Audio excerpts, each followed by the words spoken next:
اسکندر یکی از کارداران را از عملی شریف عزل کرد و عملی خسیس به وی داد.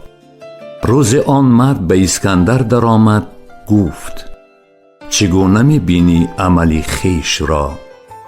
گفت: زندگانی پادشاه دراز باد.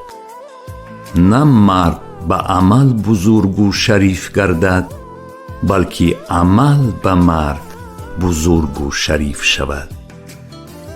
در هر عملی که هست نیکو سیرتی می باید و انصاف و داد.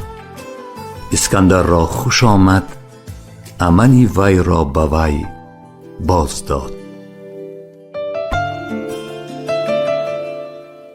بایدت منصبی بلند بکوش، تا به فضل و هنر کنی پیوند.